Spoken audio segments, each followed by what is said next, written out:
In '78, Van Halen launched their first album featuring a hellish classic rock tempest that crushed the status quo and introduced a superstar musician for the ages, a legend.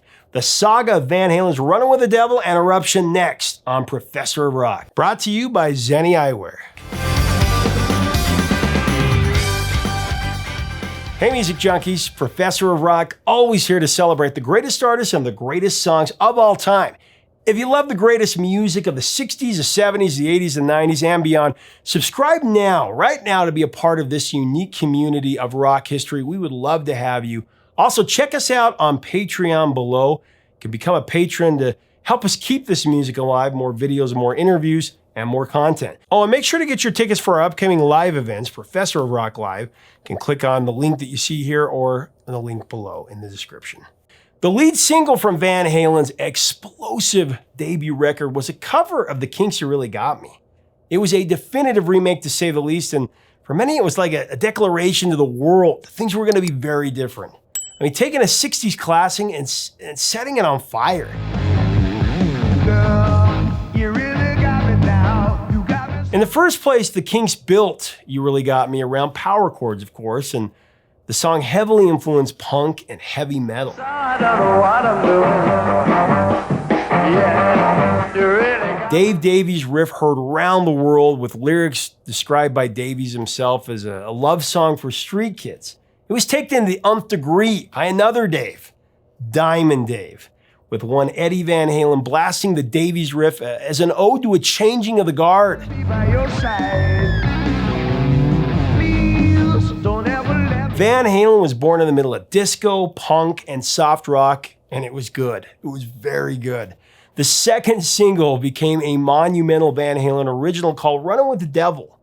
Runnin' with the Devil was arranged with the intrigue of film noir and the suspense of impending peril ready to pounce on unsuspecting prey. Running with the devil. The villains and the heroes of Runnin' with the Devil are the four members of Van Halen, who in 1978, man, they were at their most fearless, with savage hunger, ready to take on the world with reckless abandon and a fervor that would capsize the hit makers and the rock and roll fakers.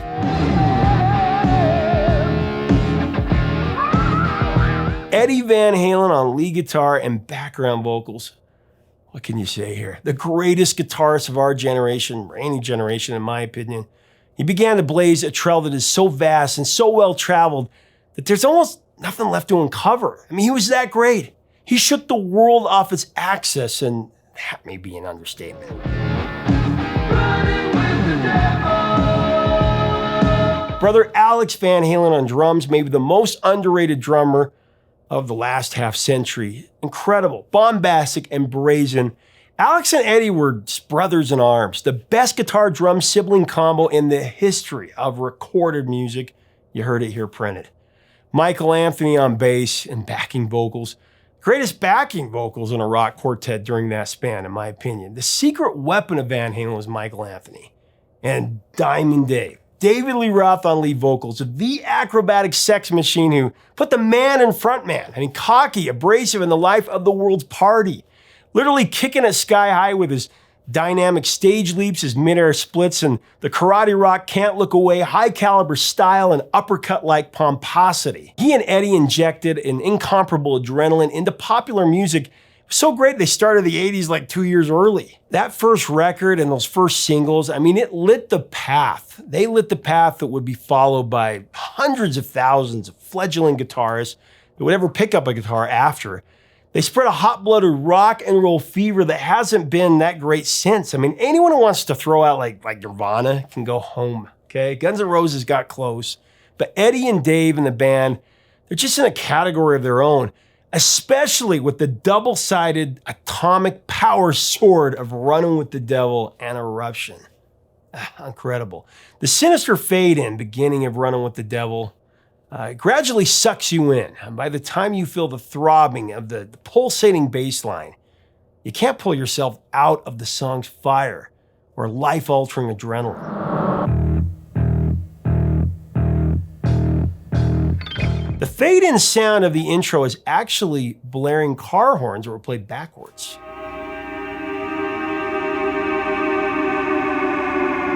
The horns were from the band's own cars, and they were mounted in a box powered by 2 car batteries with a foot switch to turn them on and off.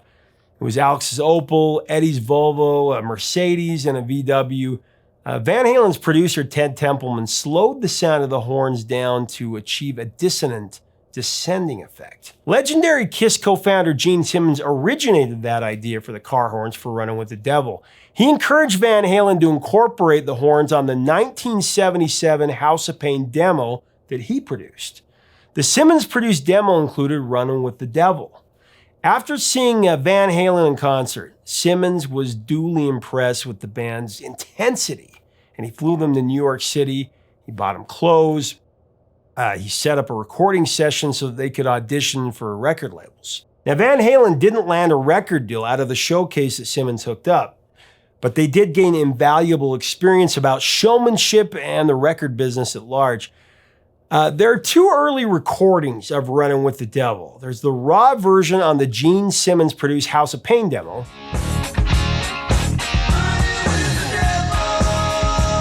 And then there's the version that was mastered for the initial Van Halen LP.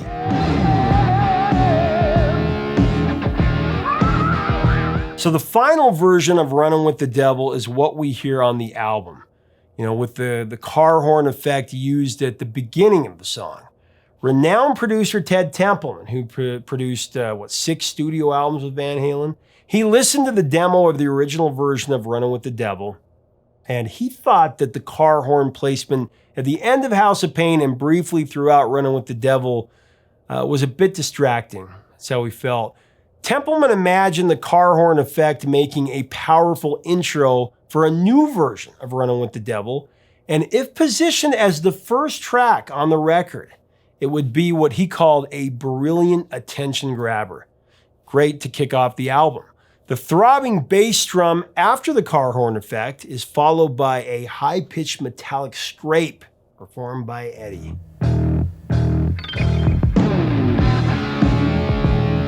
Swiping his guitar strings before taking over with the lead chords on his Ibanez Destroyer.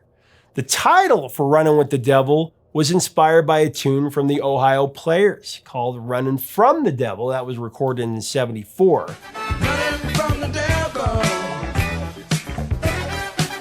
The lyrics to Runnin' with the Devil, of course, have been widely misinterpreted as being satanic, and that's inevitable with a rock song that includes the word devil, especially in that time, with the satanic panic of the decade that would follow for sure.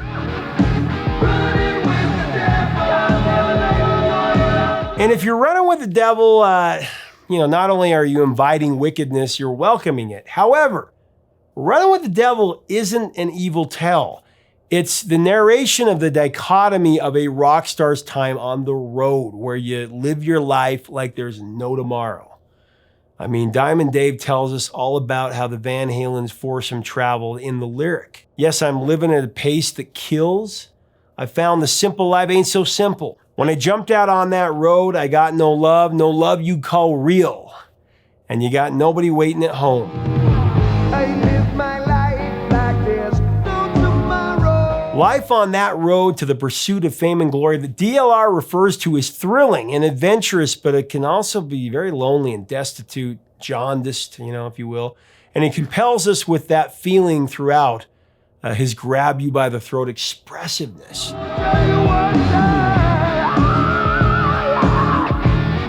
Van Halen's Runnin' with the Devil truly illuminates the ebb and flow and the crazy roller coaster ride of a rock and roll lifestyle. One of the reasons that we find the song so irresistibly, dare I say, devilish? Runnin' with the Devil sticks and moves with Michael Anthony's staccato bass riff and absolutely pummels your soul with Eddie's 4-measure guitar solo that he just rips out after the first 2 choruses. The solos are not technically complicated, but the enduring power of Ed's solo on Runnin' with the Devil comes with their simplicity and unfettered passion, soldered by the track's heart-pounding melodic stomp.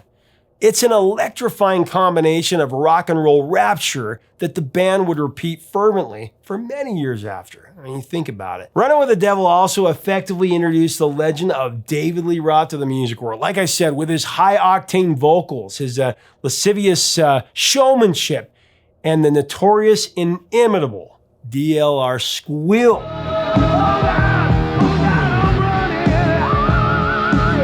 If you haven't already heard the vocal-only track for this classic, it's actually worth seeking out. Here's a little part of it. Nobody waiting at home. I love how the song was used in the show Freaks and Geeks. The song really establishes, the show and the characters from the very start. Oh man, you want to hear something way messed up? You know that Molly Hatchet shirt I was wearing the other day? Now, I want to pause for a second to recognize our sponsor, Zenni Eyewear, the glasses I'm always rocking. Make sure to click on the link below to go to a virtual 3D try-on right now to get your own pair of glasses at a price that's cheaper than a vinyl. Check that out below. Van Halen's first album is just exalted. What can you say? Bringing metal to the children indeed. And it really cuts you to the bone, where Runnin' with the Devil is followed by the track Eruption.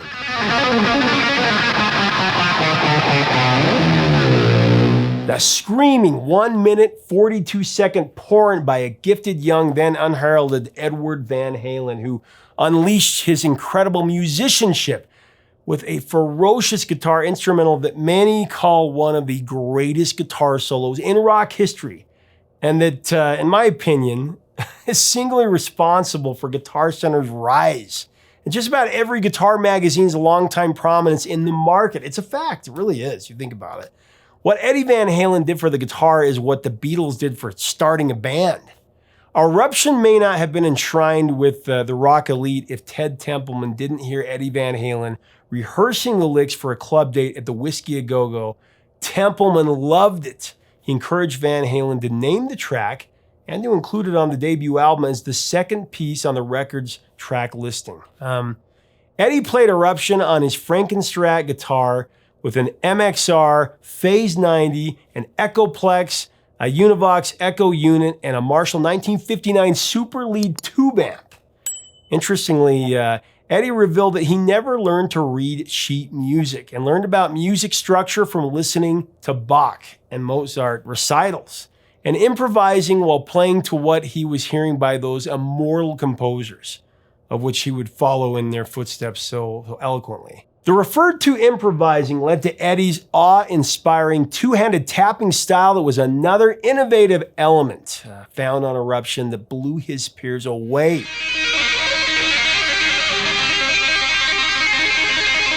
The beginning of Eruption was based on the intro used on the track Let It Swim by the band Cactus.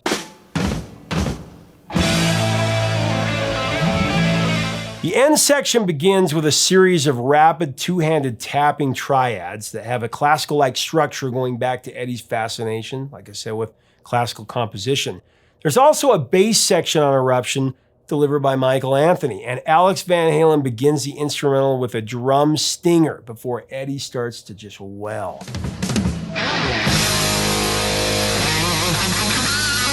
A perfectly titled song, if there ever was one. It's a colossal barrage of musical genius that just stuns you as a listener. I mean, everybody remembers the first time they heard Eruption. The band would be rocketed into the mainstream with their debut album. Van Halen's eponymous album would spend 169 weeks in the chart and end up selling over 10 million copies in the US alone.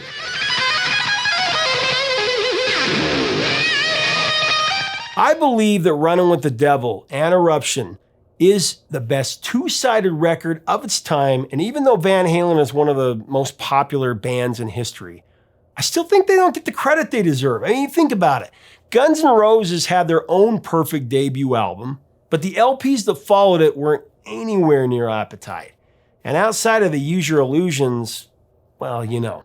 Nirvana outside of Nevermind and In Utero, I mean, granted, they only had a few records, but the catalog of Van Halen, I mean, they had their debut, Van Halen 2, Fair Warning, Women and Children First, Diver Down, 1984, with Hagar 5150, OU 812 for Unlawful Carnal Knowledge. Even Balance had so many great moments. Regardless of who the singer was, Eddie, Alex, and Michael Anthony could thrive in any era, any circumstance. The band had a run that even with the changing of the frontman, it still forced a reckoning, whether in the charts or on the radio or in the stadiums, no matter what day it was. If you put the tired Dave versus Sam argument on the back burner for a second and just listen with unbiased ears, Van Halen is a band that was always in the conversation. It's a band that has few contemporaries, and all this time later, with everything they went through, seems like they outran that old devil.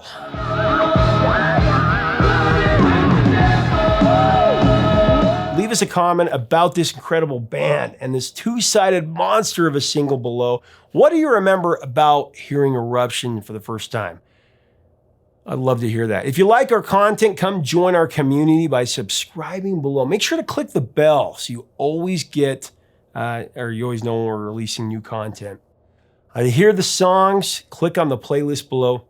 To get Van Halen's debut album and other merch from the band, click on the Amazon links. Make sure to check us out on Patreon. Help us keep the music alive. Until next time, 3 chords and the truth, my friends. Stay safe out there.